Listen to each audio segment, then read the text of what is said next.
Dear students, welcome to this new literary chapter. Today, I invite you to journey into the heart of the Victorian Age, an era of striking contrasts where magnificent achievements stood beside human suffering, where the smoke of factories rose above crowded streets, and where literature became far more than an art form. It became a mirror of society, and above all, its conscience. Together, we will explore the historical forces that shaped Victorian literature, discover why realism came to dominate the English novel, and meet Charles Dickens, whose unforgettable Oliver Twist gave a voice to the forgotten and transformed fiction into a powerful call for justice. Now, we already know that literature is often described as the mirror of society. Yet, what's more, ladies and gentlemen, is that some literary periods do more than reflect the world. They question it, challenge it, and ultimately reshape the way we understand it. And the Victorian Age is one of these remarkable moments in history.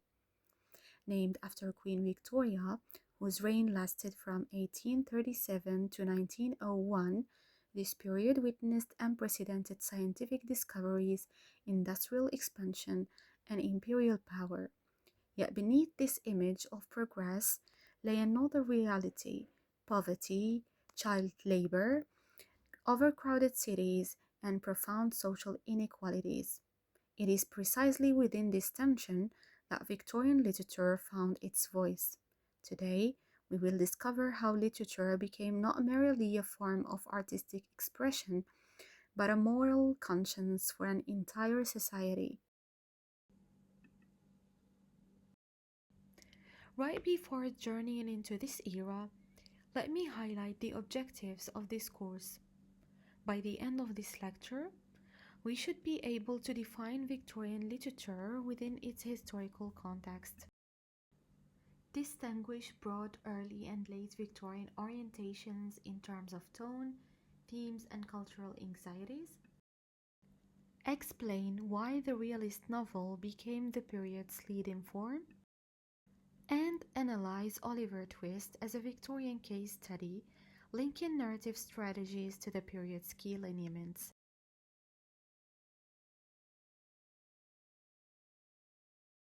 Our journey follows the same path as the period itself.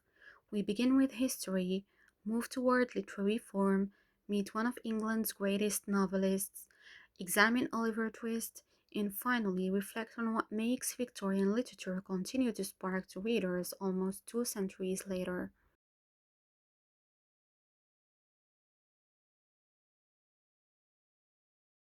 Starting with the historical background, it is crucial to know that the Victorian age was transformed by the Industrial Revolution, which brought technological progress, rapid urbanization, and the expansion of the British Empire, and yet it also came up with poverty, overcrowded cities, and social inequality.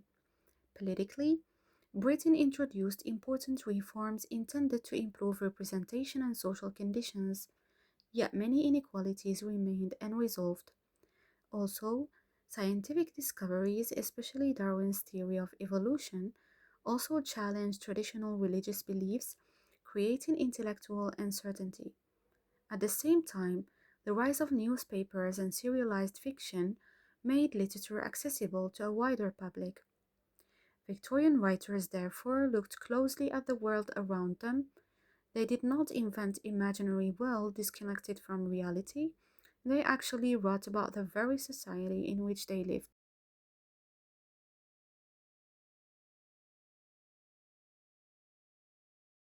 Actually, the way those writers wrote about things around them changed throughout the period. Writing at the early times of the Victorian era differed from those of the second half of it, making a shift that so many scholars like to label early and late periods of the Victorian age. While the early Victorian period focused on social reform, addressing issues such as poverty, education, and working conditions with a belief that society could improve, late Victorian period gradually gave way to doubt, darkness, and anxiety, coming with a literature that is more of an introspective one.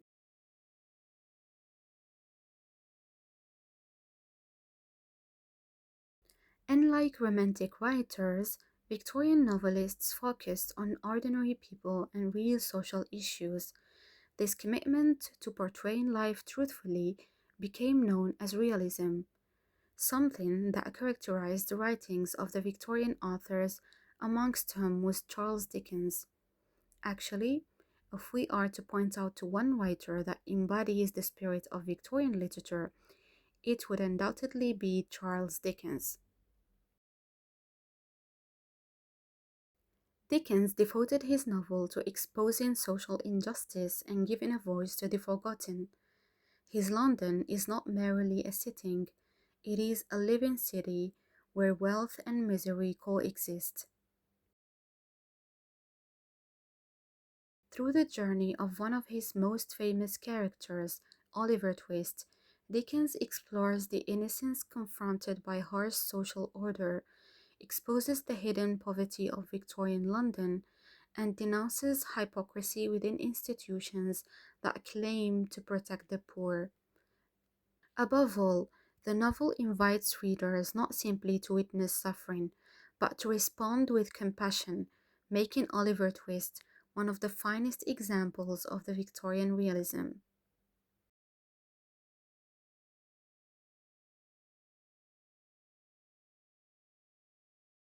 And as a final reflection on our lecture, I would like to conclude by reaffirming that the Victorian age was an age of contrasts, of wealth and want, progress and poverty, grandeur and suffering.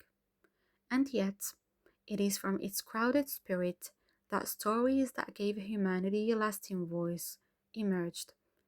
Dickens' immortal plea, "Please, sir, I want some more," transcends the hunger of one orphan. It becomes the quiet cry of every forgotten soul, seeking not merely bread, but kindness, justice, and the right to dream. Perhaps that is the greatest triumph of Victorian literature. It teaches us that the smallest voice, when heard through literature, can resonate across centuries. And perhaps no words capture the spirit of the age more beautifully than Dickens' timeless paradox. It was the best of times, it was the worst of times. Not because one conquered the other, but because they coexisted. Between extraordinary progress and profound suffering, Victorian literature found its most enduring purpose: to remind us that every great civilization is ultimately not judged by its height or the height of its factories, nor by the reach of its empire, but by the humanity it extends to its most vulnerable voices. I hope this lecture has offered you a deeper understanding of how literature reflects, questions, and ultimately shapes the society from which it emerges. If you would like to explore this topic further or have any questions, please feel free to contact me via the email address provided at the bottom of this slide. For those interested in further reading, I have also included a selection of the main references that informed and supported this presentation.